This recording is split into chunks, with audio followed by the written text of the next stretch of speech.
Steve Kaufmann here. Today I want to tell you the secret of how I learn languages. That's the subject of my discussion today. People often say to me, Steve, you've obviously got a talent for languages. You've learned so many languages, good for you, but I could never do it. And I often say, to myself at least, well, why don't you try doing it the way I do it? Maybe it's also a matter of the method that I use. And so I want to tell you exactly now, because it's really quite simple, the secret to how I learn languages. To me, learning languages is essentially I would summarize it this way, it's the relentless pursuit of words. Words that I glean through content that is of interest to me. That's basically what it boils down to. If I look at the languages that I have learned, French in a way doesn't count because I had it at school, and then I studied it at McGill, and then I went to France where I studied in French at l'Institut d'études politiques, and so I was, eventually was immersed in it. As I say in my book, I really couldn't speak much in French, but once I got turned on to French, it wasn't difficult in Montreal and then subsequently in France to achieve quite a high level. The significance with French is that it made me confident that I could learn. But in Chinese, I remember when I was in Hong Kong, I would scour the bookstores looking for material that had these glossaries, like readers on Chinese literature, politics, history, anything I could find, any book that anybody put out that had some kind of content with a glossary, so I wouldn't have to use the dictionary, I would buy them. And that I didn't just use the textbook that they had at my Chinese language school. And so I was on Chinese for 9 months, but essentially, between that and listening a lot, that's how I learned.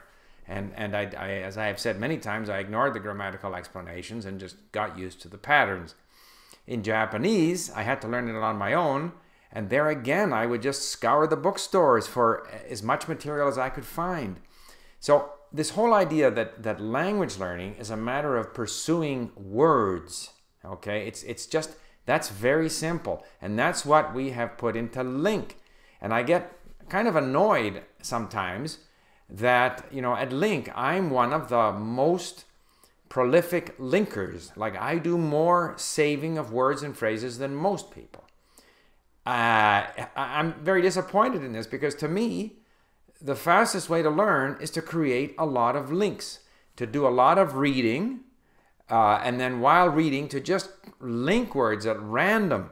I mean, I've been at Czech for 2 months, not quite 2 months, and I've created over 10,000 links. When I sit down to read something, especially at my level in Czech, if I go to a newspaper, there's a lot of words that I don't know. I'm just creating links. And I don't worry about whether I remember the meaning. Just to explain, when I create a link, I have the dictionary. The dictionary definition comes up. I save it to my database. And I'll just collect them by the thousands. And when I read again, I see them highlighted in yellow. It reminds me that I looked them up. But by no means do I know those words. So that linking is just a way of making much more automatic what was my essential learning process, and that is acquiring words. And yet, people are reluctant to do that. If they save 10, 20 words, they think they have to learn them, memorize them, make sure they know them. Do I really know this word? Is it my passive-only vocabulary? How do I make it active? Is it masculine, feminine? What case is it? I don't worry about that. I just pile the words up. And then, every so often, I go through them, as I'm doing now in Czech, and I'm looking at them carefully, and I'm tagging them, which is something we can do in Link. So I'm tagging them for case, because I want to become a little more attentive. As I've said before, language learning is attitude, time with the language, and attentiveness. So I have to become a little more attentive to what's happening. So I'm going to focus on case for a while. And so, because I'm quite, I haven't a clue what the different case endings in Czech are, which E, U, and which ones they are, and so forth. It's different from Russian, obviously. And so I'll do a bit of that, and that helps me become attentive, and then I just go right back to creating links. And to me, the way we design Link is we like to keep track of how many links have you created, how many words do you know, the way we count them. And here again, people get so uptight.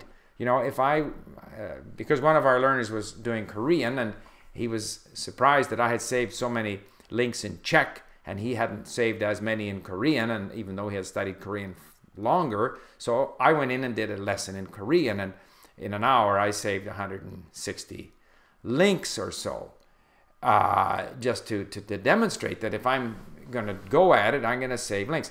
Now, the words that you don't save, those are considered known.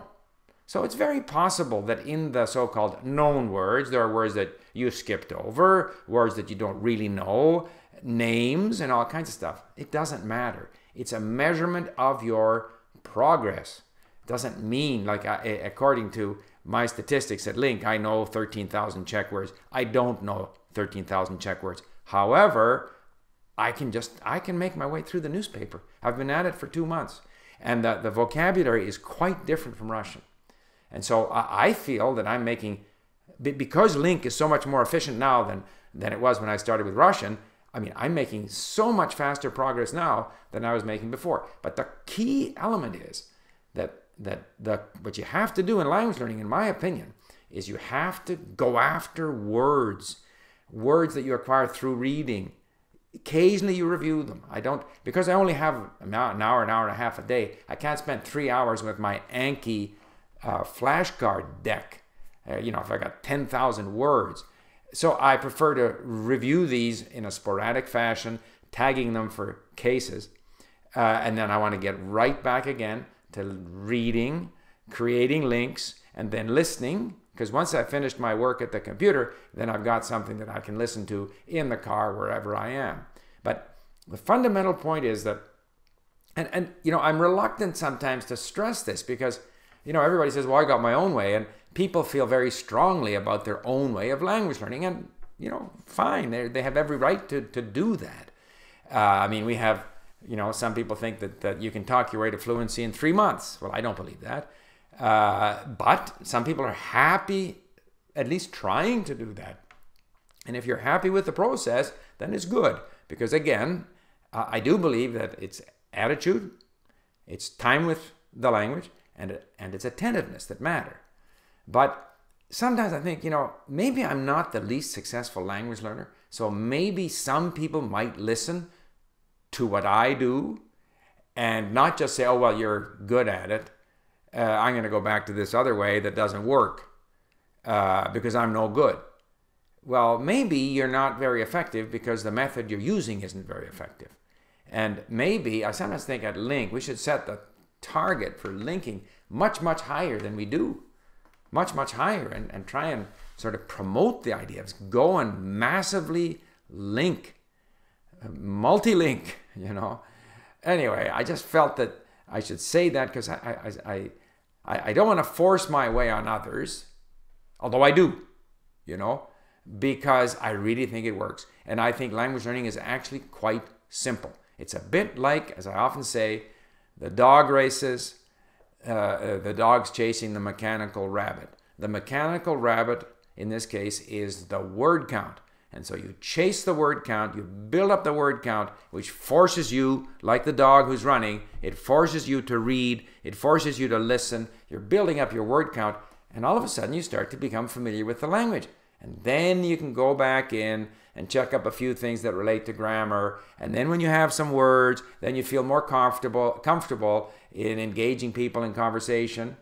But you don't have to do it right away. What you have to do right away is you have to single-mindedly pursue words. And I can think of no more efficient way of doing that than creating lots of links at Link. So there you have it. That's the secret of how I learn languages. So some people are going to say, well, he learned all of his languages before Link. That's true. Link is simply a more efficient way of doing what I have always done to learn languages. Thanks for listening.